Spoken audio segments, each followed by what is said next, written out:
अस्सलामुअलैकुम। ये आज का जो टॉपिक है हमारा वो है वर्टिगो। वर्टिगो उर्फ़े आम में जिससे चक्कर आना कहते हैं।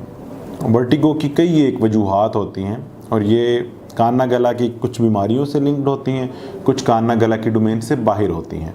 मैं जिन चीज़ों पे आज डिस्कस करूँगा वो ज़्यादातर कान गला की डोमेन में होंगी और कुछ ऐसी जो कि मरीज़ को और आम आवाम को पता होना बहुत ज़रूरी है।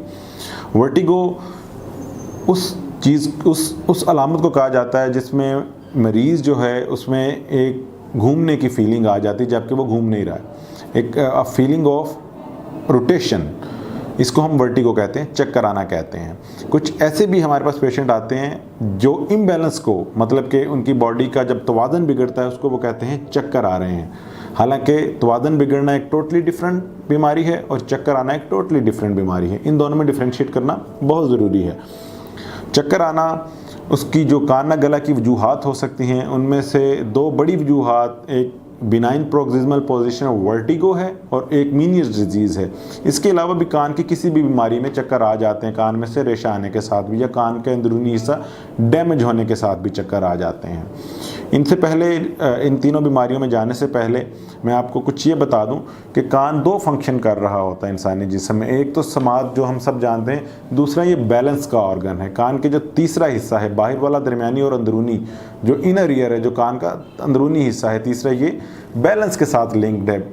जब हम मूव करते हैं हमारा हेड और बॉडी, तो हमारा जो इनर सेंसरी ऑर्गन है जो कि बैलेंस से लिंक्ड है, वेस्टिब्यूल, वो हमारे ब्रेन को ये बताता है कि बॉडी कितने डिग्री राइट पे मूव कर रही है, कितने लेफ़्ट पे, कितने फ्रंट पे, कितने बैकवर्ड पे, और इसी तरह थर्ड डायमेंशन में वो इसको बता रहा होता है। इसे 3 डायमेंशन में वो कर रहा होता है।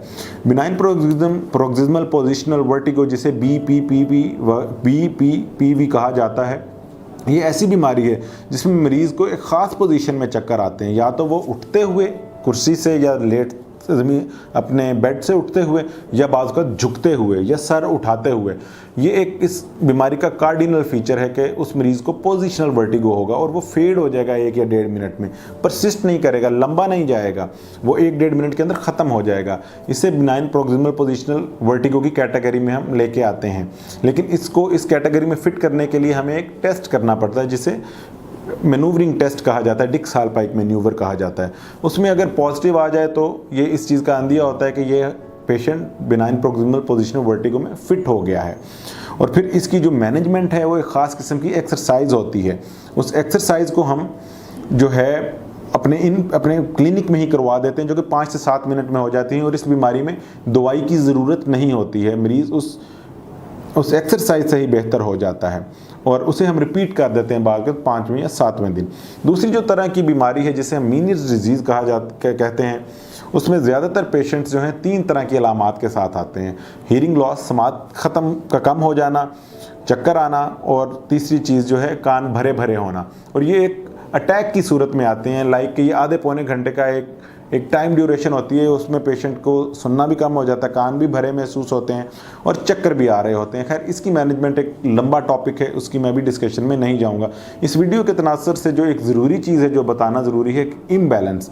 लाइक एक मरीज़ कहता है कि मैं उठता हूँ और मुझे लगता है मैं दाईं तरफ गिर जाऊँगा या कि बाईं तरफ गिर जाऊँगा। ये चक्कर नहीं है। इसके लिए टोटली ब्रेन का वर्कअप किया जाता है और ये देखा जाता है कि ये किस वजह से हो रहे हैं, कि या कि ये ब्रेन स्टेम की डिसऑर्डर की वजह से हैं या कि किसी और वजह से हैं। कुछ चक्कर जो हैं दिमाग में किसी किस्म की गिल्टी या रसोली में होने की वजह से भी आ जाते हैं।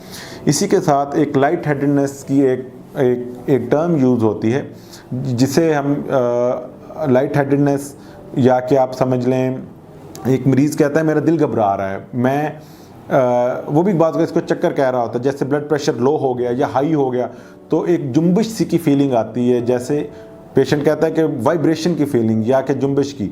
वो भी उर्फ़े आम में लोग उसको चक्कर में ही फिट करते हैं, लेकिन उसकी भी मैनेजमेंट टोटली डिफरेंट है। इससे हट के जो कि ओबेसिटी और जो है जिसे हम कहते हैं डायबिटीज़ और हाइपरटेंशन, ये भी बाज़ औक़ात चक्कर आने का सबब हो सकती हैं। तो चक्कर आने को कभी भी निगलेक्ट नहीं करना चाहिए। इनको आप अपने कान गला के डॉक्टर से, जनरल प्रैक्टिशनर से या इंटर्निस्ट से, न्यूरोलॉजिस्ट से ज़रूर विज़िट करें और इसके ऊपर उनकी राय लें, ताकि कोई ऐसी चीज़ निगलेक्ट ना हो जाए जो कि बाद में आपके लिए प्रॉब्लम हो। शुक्रिया।